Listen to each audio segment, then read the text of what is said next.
Hi everyone, Andrew Hopkins back again, Charlie Black 20 on YouTube. Today I am doing a video on myself. I'm calling it My Political Evolution. Now, little background, I'm going to be discussing what made me the political person I am today and why I have the views I have today. This is going to be a broad general picture. If you want details on different issues, please comment in the section below and I will provide that in future videos. Now, when I was 14 years old, that's when it really began. I had been studying history for a long time. I loved history. I loved learning everything I could about it, except politics. I thought that politics were so stupid. There was no real use for them. It was so complicated. It was beyond me. See, that's how I felt about politics at the time. And so I didn't want to learn about it. Had to learn about it in high school, history classes, stuff like that.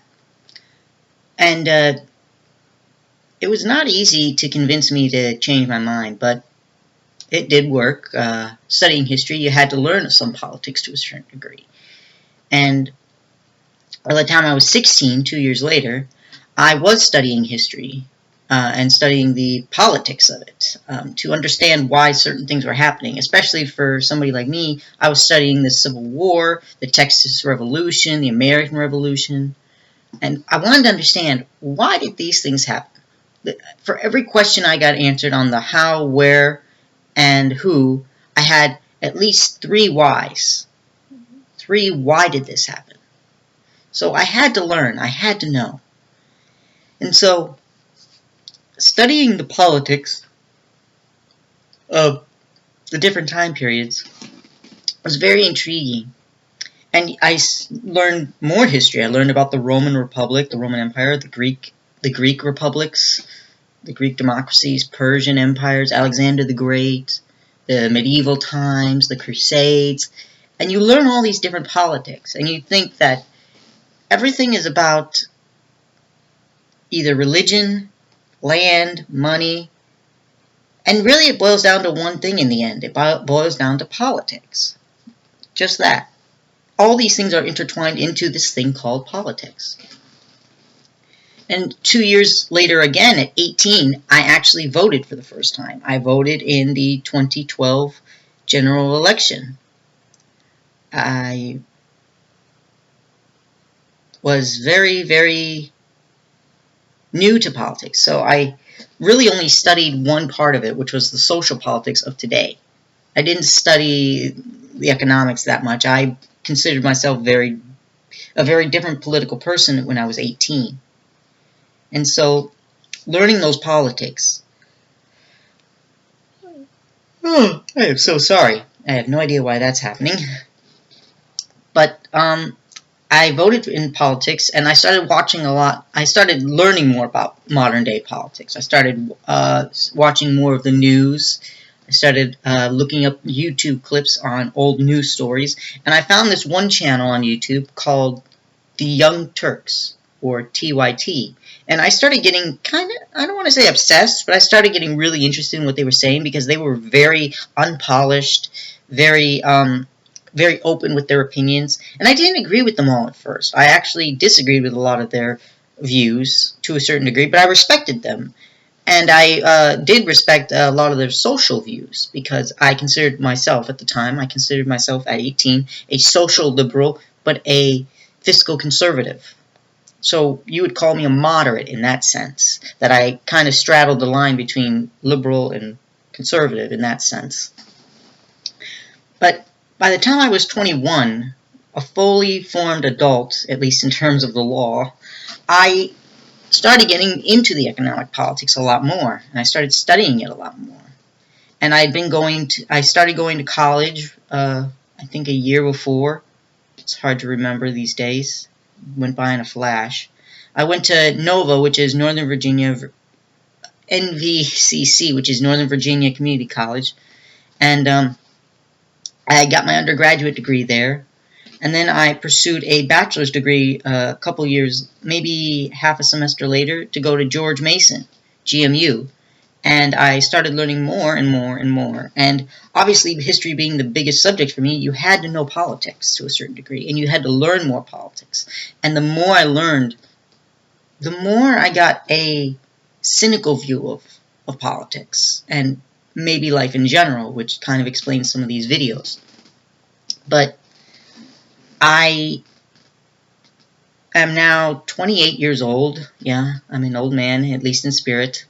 I have completely changed so many of my political views. And that political evolution for myself started at 14 when I hated politics. And I slowly changed until today when I now consider myself a progressive. Although, as my father would say, I am just a bleeding heart radical liberal. Don't worry, we get along just fine on politics. We just don't agree on certain things. Whatever. We have lots of great discussions. They usually end in shouting matches. No. But the fact of the matter is that my political evolution wasn't like this, and it wasn't over something humongous, at least humongous in setting my life.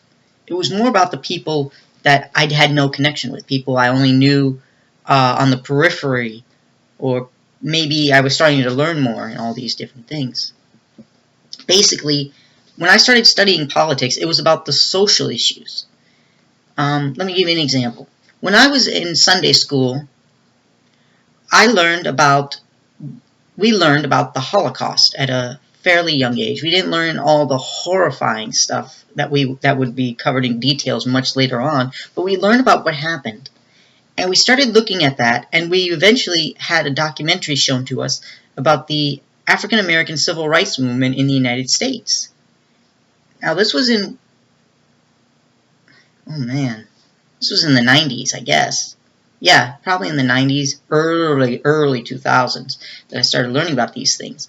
And I started to question things more on social politics. Like, why did this happen? Why do people feel this way? Why did we have to struggle like this? Why are they doing this? And the big social issue of the early 2000s early 2000s up to 2015 was gay rights and gay marriage. And I did not know what to think about that. I honestly really didn't care about the sexual stuff. Like, somebody wants to have sex with somebody of the same gender and they're consenting adults, what do I care? At the time, I thought, it's not on me. Just a typical guy reaction, like, okay, two guys kissing, kind of, no thanks. Two girls kissing, cool. Typical teenager things from a guy. Of the time, anyway. But now, I really don't care that much. Honestly, about the sexual stuff. It's about the love that they have for each other. But the reason I actually did not believe in gay marriage at the time that I started studying it. I did not agree with gay marriage from a religious standpoint. Like, I didn't really care about religion. I wasn't religious myself. But I understood where people were coming from who said they have a religious point of view that gay marriage should not be legalized. Now, I understood about civil unions because I started studying the law a little bit and understanding, well, is there an alternative? And I learned about civil unions being from the state levels. But I also learned that on the federal level, gay marriage was banned under DOMA, which was the Defense of Marriage Act. But I started getting into discussions with people who did say that gay marriage should not be legal. And I asked them, okay, what's the alternative? And is there any way to expand those rights to people by not calling it marriage? And I said, we already have civil unions. Why not just call it civil unions but give them the exact same legal rights as somebody who has a marriage? And you don't have to do a religious ceremony. You can just go into the courtroom and sign the paperwork. And a lot of liberals agreed with me to a certain extent. Most of them actually said they would prefer gay marriage because it would just be simpler. But a lot of people who were religious I would say, religious conservatives. I don't know if they were conservative in their own lives, but they were religiously conservative. I would ask them, is there anything wrong with that? They would say, well, not really, no. I wouldn't mind civil unions giving them the full protection of the law. And these were religious conservatives, so people who kind of believed more in the doctrinaire of the Bible or the Torah or Quran, whichever one they subscribed to. Most of the people I encountered were Christians. But I started talking to political conservatives. And a lot of times they were religiously conservative as well, but they were definitely politically conservative. That was a definite. And I would talk to them about this, and I would say, well, why don't we call it civil unions and give them the exact same legal rights? And the thing that drove me away from being conservative on social politics is they said, no, that's not good enough, in essence, which was that while a handful would say that they were okay with that idea of calling it civil unions, they didn't have to go to a religious service, all these different things, most of them, I would say like 95% of people who were politically conservative that I spoke to said, no, we don't want to give them gay marriage, we don't want to give them full legal equality under civil unions, because God says that homosexuality itself is a sin. And I would say, well, that's a religious point of view. That has nothing to do with what the law says. Are you saying that? And a lot of them would say that homosexuality is gross. And I would say, well, that's just, yeah, I think maybe it's a little gross, but that's not for me to decide. I really don't really mind that much. Not enough to go vote on it. And then in 2004, we started hearing about all these gay marriage bans being passed in a lot of different states. And I asked, why did they start doing that? Why did they start banning gay marriage if it's already not really legal? And a lot of states didn't have civil unions. And I looked into it a little later, and I realized that in 2003, Massachusetts became the first state in the United States to pass a law allowing gay marriage by ballot box. They basically said, listen, we're going to vote on this issue. If you agree that allowing gay people to get married is okay, we will expand legal protections under the state laws to them. And in 2003, the law did pass. People in Massachusetts were allowed to get married and receive legal protections and qualifications under the state laws. Obviously, under federal laws, they still couldn't because of DOMA. But when a lot of political conservatives, Republicans heard about this, they started, under George Bush, pushing this agenda of passing gay marriage bans in as many states as possible and trying to get an amendment passed on a federal level banning gay marriage completely. And a lot of states did pass anti-gay marriage laws saying that they would not allow gay marriage at all. And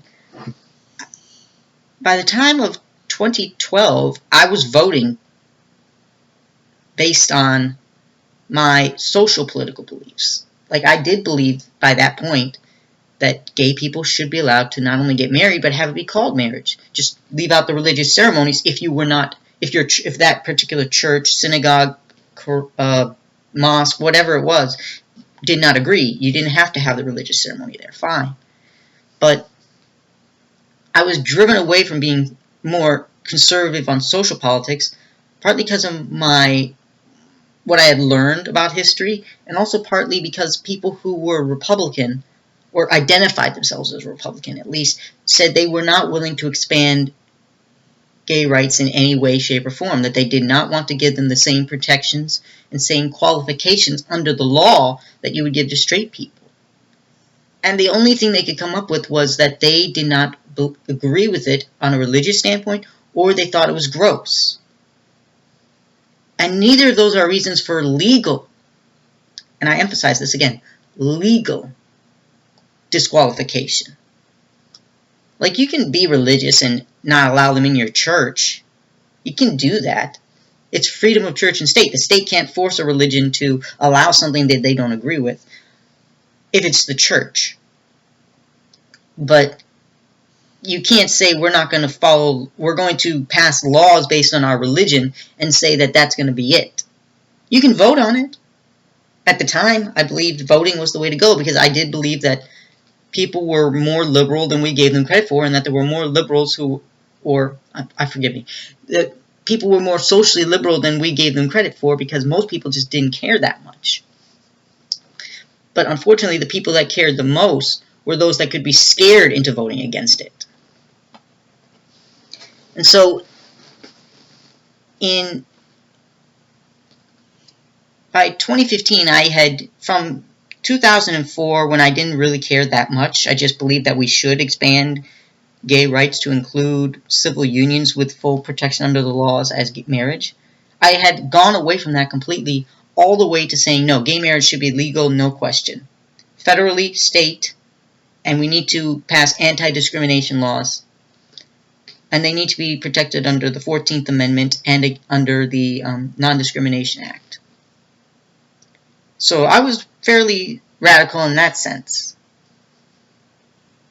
And the reason I became that way in social politics, social issue politics, is because I found that people who were socially conservative weren't willing to compromise in any way. They were like, no, we don't want to expand rights, and we don't want to give them equality under the law. You can say socially that they're at the bottom of the barrel. You can say that all you want. And maybe there's a lot of economic and class structure that exists that would keep it that way. Maybe. I don't believe that. But you can't legally say, you can't say that legally I want them to be beneath me. That's not how the United States should work. And hopefully we're getting past that. So that's what pushed me from being a moderate on social issues to a certain degree to a complete and utter radical, a complete and utter progressive. So I believe in gay marriage. I believe in pro-choice. I believe in regulating guns to a certain degree. Never ban them. Never, ever ban guns. But definitely regulate them. And also on marijuana. I don't smoke. Not interested in smoking. Any more than I'm interested in drinking. Drinking's legal. Marijuana should be legal. Think about the tax revenue we could get off it. And then, on economics, I still consider myself a fiscal conservative.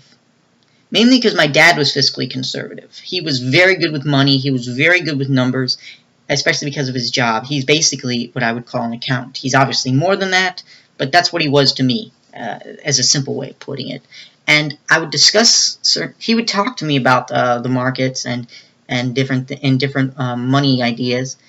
And I didn't always agree, but I at least understood that my dad had way more knowledge in this space than I did. But I started learning more and more and more about economics and economic politics.